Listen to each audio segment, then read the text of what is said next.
Assalamualaikum warahmatullahi wabarakatuh. Salam sejahtera untuk kita semua. Hai teman-teman, perkenalkan nama aku Diana Pahlevi dengan NIM B1B1210001 dari Prodi Ilmu Pemerintahan Fakultas Hukum Universitas Jambi.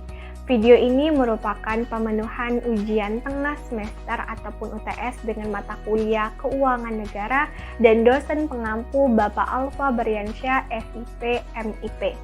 Video ini akan memuat mengenai penjelasan anggaran pendapatan dan belanja negara. Berikut penjelasan mengenai APBN.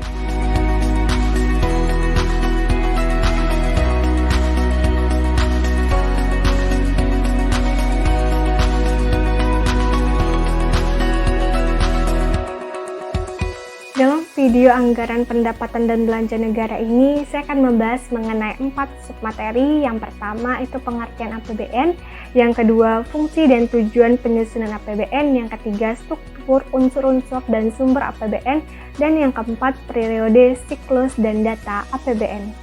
Yang pertama itu adalah pengertian APBN. Menurut Undang-Undang Nomor 17 Tahun 2003 tentang Keuangan Negara Pasal 1 Ayat 7, anggaran pendapatan dan belanja negara atau APBN adalah rencana keuangan tahunan pemerintah negara yang disetujui oleh DPR, di mana di dalamnya terdapat rencana penerimaan dan pengeluaran anggaran selama 1 tahun. Yang kedua, fungsi APBN. Berdasarkan Pasal 3 Ayat 4 Undang-Undang Nomor 17 Tahun 2003 tentang Keuangan Negara ditegaskan bahwa fungsi APBN yakni 1. Fungsi otoritas, yaitu bahwa anggaran negara menjadi dasar untuk melaksanakan pendapatan dan belanja pada tahun yang bersangkutan. Dengan demikian, pembelanjaan ataupun pendapatan dapat dipertanggungjawabkan.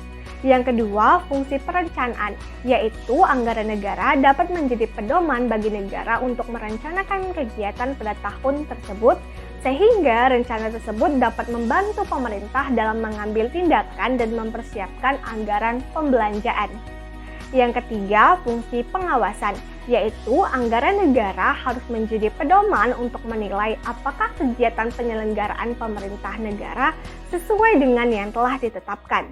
Yang keempat, fungsi alokasi, yakni anggaran negara harus diarahkan untuk mengurangi pengangguran dan pemborosan sumber daya, serta meningkatkan efisiensi dan efektivitas perekonomian.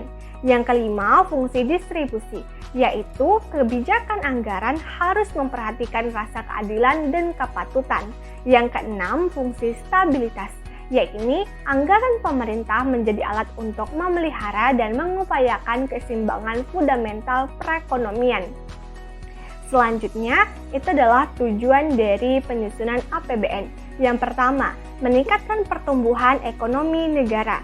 Yang kedua, meningkatkan koordinasi antar bagian dalam lingkungan pemerintah. Yang ketiga, penyusunan APBN untuk meningkatkan produksi dan kesempatan kerja agar kesejahteraan rakyat terpenuhi.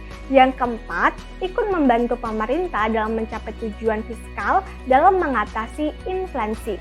Yang kelima, melahirkan efisiensi dan keadilan dalam penyediaan barang dan jasa publik melalui proses yang lebih prioritas. Yang keenam, menghemat pengeluaran negara dan meningkatkan pendapatan.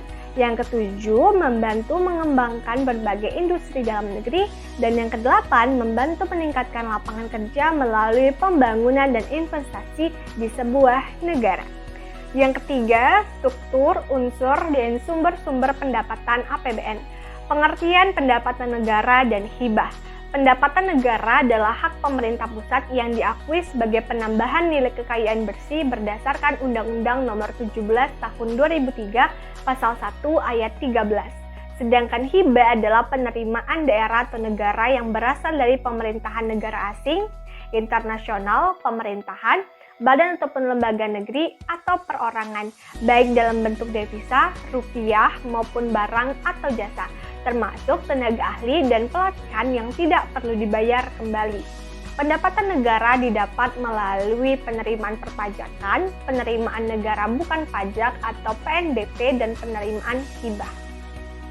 Berikut adalah rincian pendapatan negara dan hibah yang bisa kita lihat seksama. Nah, adapun penjelasannya.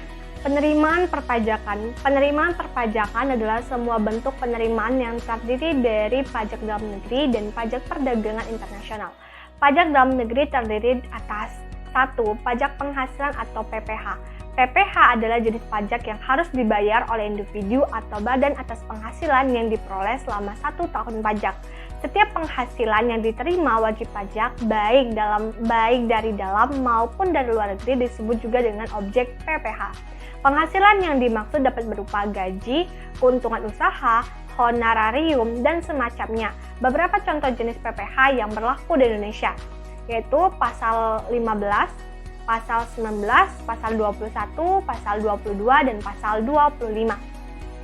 Yang kedua, pajak bumi dan bangunan atau PBB. Pajak atas kepemilikan, pemanfaatan, dan penguasaan atas tanah atau bangunan disebut dengan PBB. Di Indonesia, PBB terbagi atas 2 sektor, yaitu PBB sektor P2, yang artinya pajak bumi dan bangunan, perdesaan dan perkotaan yang diadministrasikan pemerintah kabupaten atau kota, serta PBB sektor P3, atau pajak bumi dan bangunan, perhutanan, pertambangan, dan perkebunan yang diadministrasikan langsung oleh pemerintah pusat melalui Direktorat Jenderal Pajak.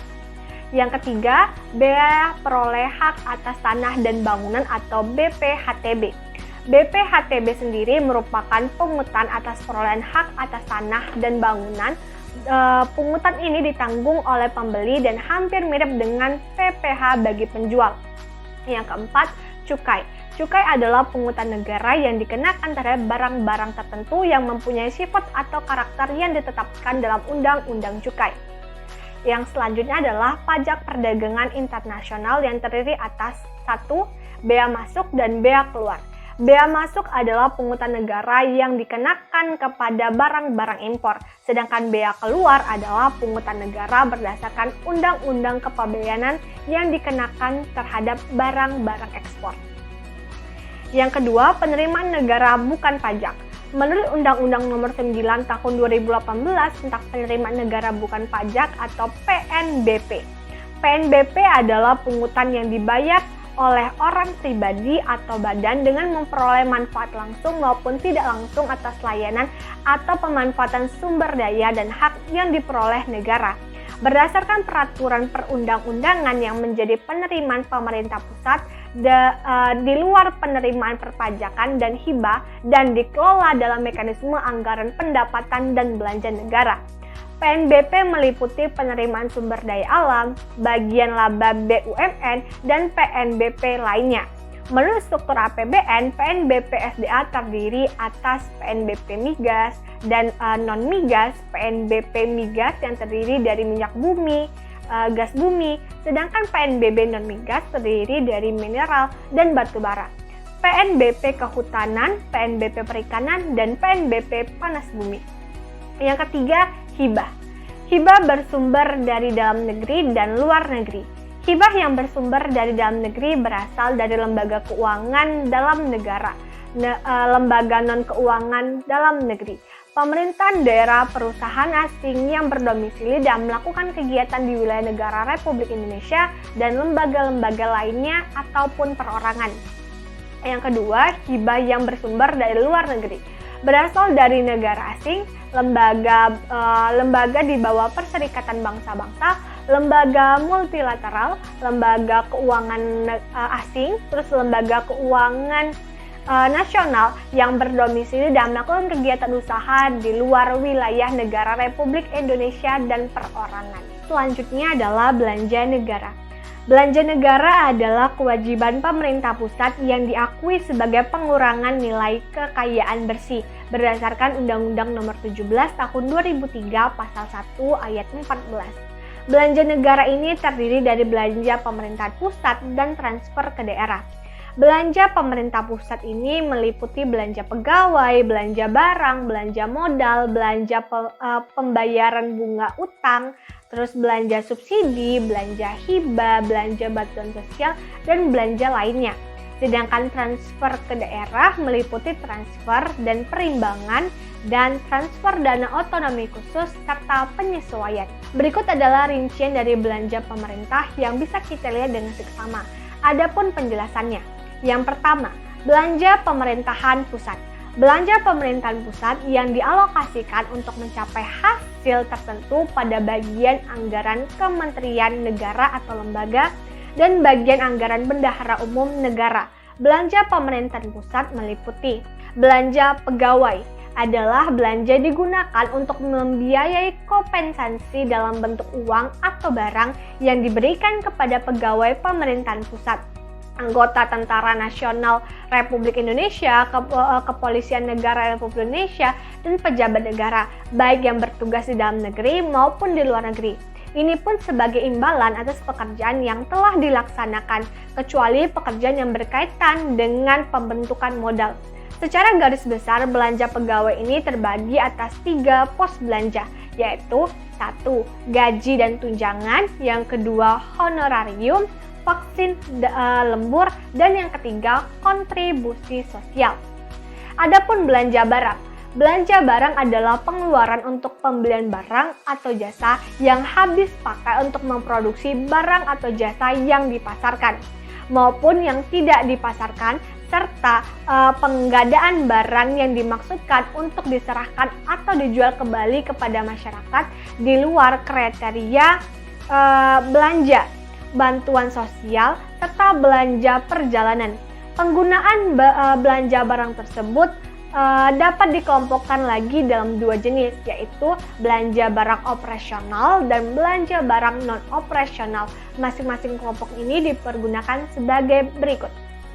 A. Belanja barang operasional merupakan pembelian barang atau jasa yang habis pakai dipergunakan dalam rangka pemenuhan kebutuhan dasar suatu satuan kerja dan umumnya pelayanan yang bersifat internal. Jenis pengeluarannya terdiri antara lain belanja keperluan perkantoran, belanja pengadaan bahan makanan, belanja penambahan daya tahan tubuh, dan belanja bahan. Yang B. Belanja barang non-operasional merupakan pembelian barang atau jasa yang habis pakai dikaitkan dengan strategi pencapaian target kinerja suatu satuan kinerja dan umumnya pelayanan yang bersifat eksternal. Jenis pengeluaran barang non-operasional ini terdiri atas honor yang terkait dengan output kegiatan belanja, operasional terkait dengan penyelenggaraan administrasi, kegiatan di luar kantor, ataupun biaya paket rapat pertemuan atau ATK uang saku, uang transportasi, lokal biaya sewa peralatan yang mendukung penyelenggaraan kegiatan berkenaan dengan belanja jasa konsultan. Yang selanjutnya adalah belanja modal. Belanja modal adalah pengeluaran anggaran untuk perolehan aset tetap dan aset lainnya yang memberi manfaat lebih dari 1 periode akuntansi. Belanja modal meliputi antara lain belanja modal untuk perolehan tanah, gedung dan bangunan, peralatan, aset dan aset yang tak berwujud. Selanjutnya adalah belanja pembayaran bunga utang. Belanja pembayaran kewajiban utang adalah pengeluaran pemerintah untuk pembayaran bunga yang dilakukan atas kewajiban penggunaan pokok utang, baik utang dalam negeri maupun luar negeri, yang dihitung berdasarkan posisi pinjam jangka pendek atau jangka panjang. Selain itu, belanja pembayaran kewajiban utang juga digunakan untuk pembayaran denda atau biaya lain yang terkait dengan peminjaman dan hibah dalam maupun luar negeri, serta imbalan bunga. Yang selanjutnya adalah subsidi. Belanja subsidi adalah alokasi anggaran yang diberikan pemerintah kepada perusahaan negara, lembaga pemerintahan atau pihak ketiga lainnya yang memproduksi, menjual, mengekspor, dan mengimpor barang atau jasa untuk memenuhi hajat hidup orang banyak sedemikian rupa sehingga harga jualnya dapat dijangkau oleh masyarakat. Selanjutnya adalah belanja hibah. Hibah merupakan pengeluaran pemerintahan berupa transfer dalam bentuk uang atau barang dan jasa yang dapat diberikan kepada pemerintah negara lain, organisasi internasional, Pemda, atau kepada perusahaan negara atau daerah yang secara spesifik telah ditetapkan peruntukannya. Bersifat tidak wajib dan tidak mengikat, yang dilakukan dengan naskah perjanjian atau pemerintahan selaku memberi hibah dan penerimaan hibah, serta tidak menerus kecuali ditentukan lain dalam peraturan perundang-undangan. Selanjutnya adalah belanja bantuan sosial. Belanja bantuan sosial adalah pengeluaran berupa transfer uang, barang, atau jasa yang diberikan oleh pemerintah kepada masyarakat miskin atau tidak mampu guna melindungi masyarakat dari kemungkinan terjadinya resiko sosial, meningkatkan kemampuan ekonomi dan kesejahteraan masyarakat. Yang kedua, kita beralih ke transfer daerah. Anggaran daerah merupakan salah satu instrumen kewajiban desentralisasi fiskal guna mendanai urusan pemerintahan yang menjadi kewenangan daerah dalam rangka pelaksanaan otonomi daerah. Anggaran transfer ini ke daerah meliputi 1. Dana perimbangan. Nah, dana perimbangan ini adalah dana yang bersumber dari pendapatan APBN yang dialokasikan kepada daerah untuk mendanai kebutuhan daerah dalam rangka pelaksanaan desentralisasi. Dana perimbangan ini meliputi dana bagi hasil atau DBH. Adalah dana yang bersumber dari pendapatan APBN yang dialokasikan kepada daerah berdasarkan angka presentasi untuk mendanai kebutuhan daerah dalam rangka pelaksanaan desentralisasi. Yang kedua itu adalah otonomi khusus dan penyesuaian. Dana otonomi khusus dan penyesuaian ini adalah dana yang dialokasikan untuk membiayai pelaksanaan otonomi khusus suatu daerah, sebagaimana ditetapkan dalam Undang-Undang Nomor 35 Tahun 2008 tentang penetapan Perpu Nomor 1 Tahun 2008, yaitu tentang perubahan Undang-Undang atas Nomor 21 Tahun 2001 tentang otonomi khusus bagi Provinsi Papua menjadi undang-undang dan Undang-Undang Nomor 11 Tahun 2006 tentang pemerintahan Aceh. Yang keempat, periode, siklus, dan data APBN. Berikut ini adalah gambaran mengenai periode dan siklus dari APBN. Adapun beberapa tahapan. Yang pertama, itu adalah tahapan perencanaan yang dimulai dari 1. Penyusunan arah kebijakan dan prioritas pembangunan nasional. Yang kedua, Kementerian Negara atau lembaga melakukan evaluasi pelaksanaan program dan kegiatan pada tahun berjalan, menyusun rencana inisiatif baru dan indikasi kebutuhan anggaran.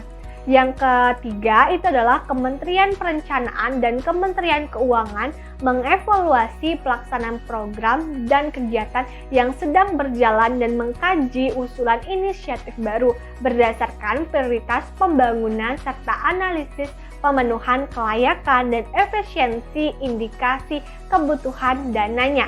Yang keempat, pagu indikatif dan rancangan awal rencana kerja pemerintahan ini ditetapkan dengan menyusun rencana kerja atau renja. Yang kelima, adanya pertemuan tiga pihak, di mana pertemuan ini dilaksanakan antara Kementerian Perencanaan dan Kementerian Keuangan. Yang keenam, rancangan awal RKP disempurnakan.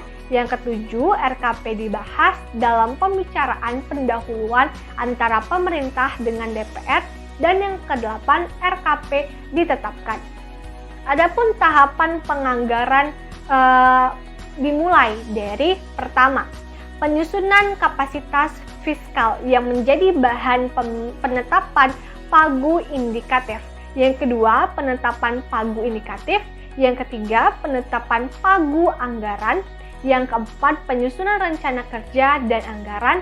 Yang kelima, itu adalah penelaan sebagai bahan penyusunan noda keuangan dan rancangan undang-undang tentang APBN.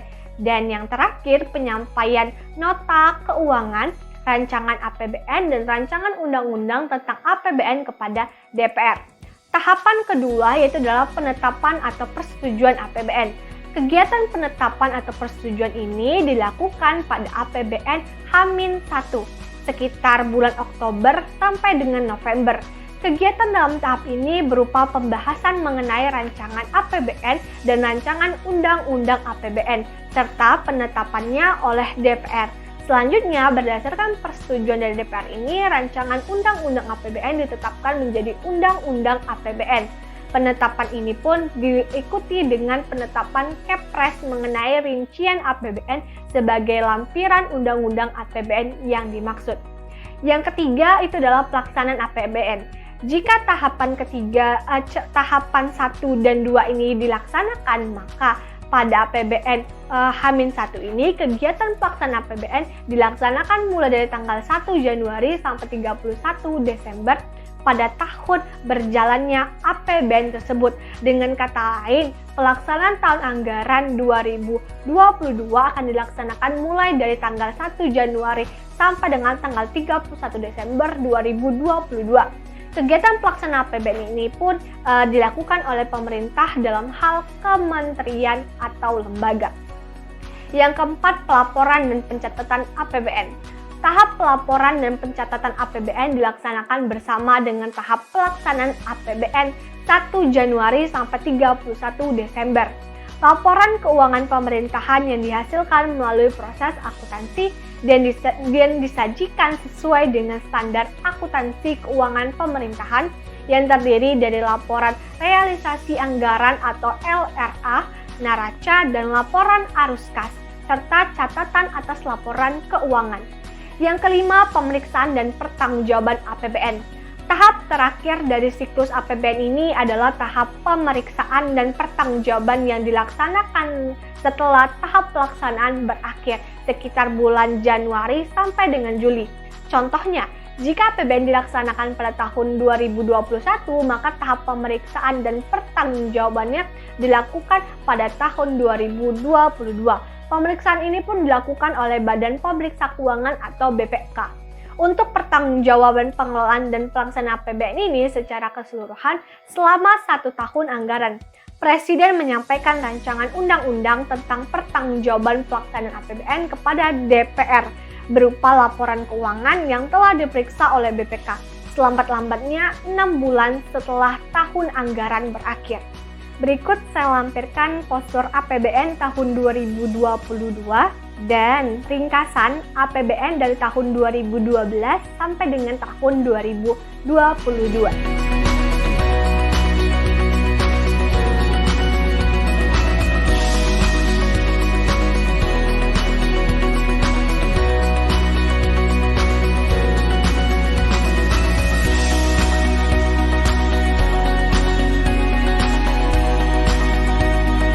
Baiklah, sekian teman-teman mengenai penjelasan tentang anggaran pendapatan dan belanja negara atau yang disebut dengan APBN. Semoga sama-sama bisa menambah pengetahuan kita.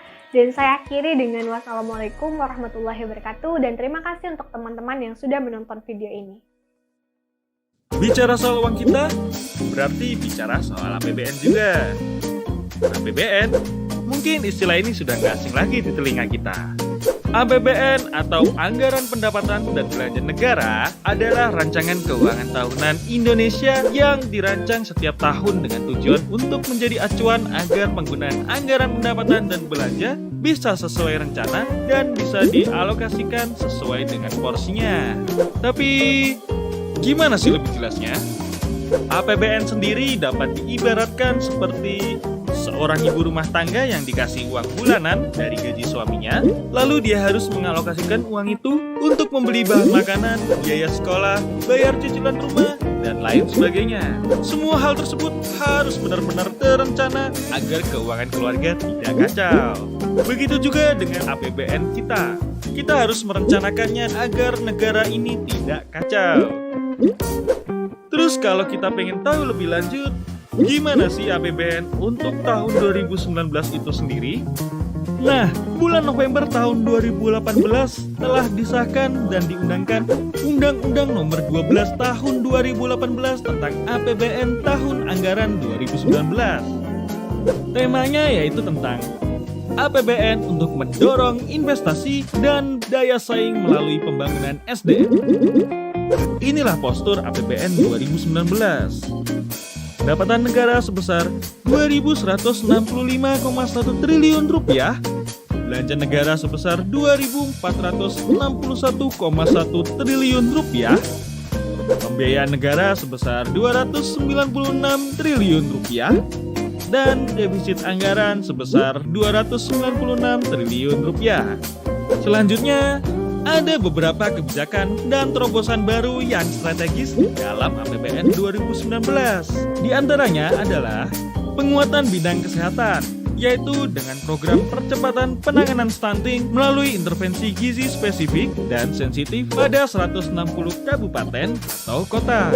Penajaman anggaran pendidikan, yaitu peningkatan kualitas dan relevansi pendidikan vokasi melalui standarisasi mekanisme link and match antara pendidikan vokasi dan kebutuhan industri, serta alokasi dana penelitian untuk riset. Penguatan program keluarga harapan, yaitu melalui peningkatan besaran manfaat pada pendidikan dan kesehatan. Tax expenditure, insentif dalam perpajakan berupa pengurangan kewajiban pajak untuk mendukung daya saing industri nasional dan mendorong hilirisasi industri. Dana penanggulangan bencana. Dana ini dikelola khusus untuk kegiatan tanggap darurat akibat bencana alam dan untuk pertama kalinya di tahun 2019 ini dialokasikan sebesar 1 triliun rupiah, melibatkan kerjasama pemerintah dan badan usaha untuk mendukung pembangunan infrastruktur. Percepatan pembangunan di tingkat kelurahan, yaitu dengan menjaga keseimbangan percepatan pembangunan antara kelurahan dengan desa. Sekarang sudah tahu kan uang kita di tahun 2019 bakal dialokasikan buat apa saja? Jadi, ayo kita peduli APBN dengan memahaminya dan ikut serta menjaganya. Ayo jaga uang kita, sampai jumpa.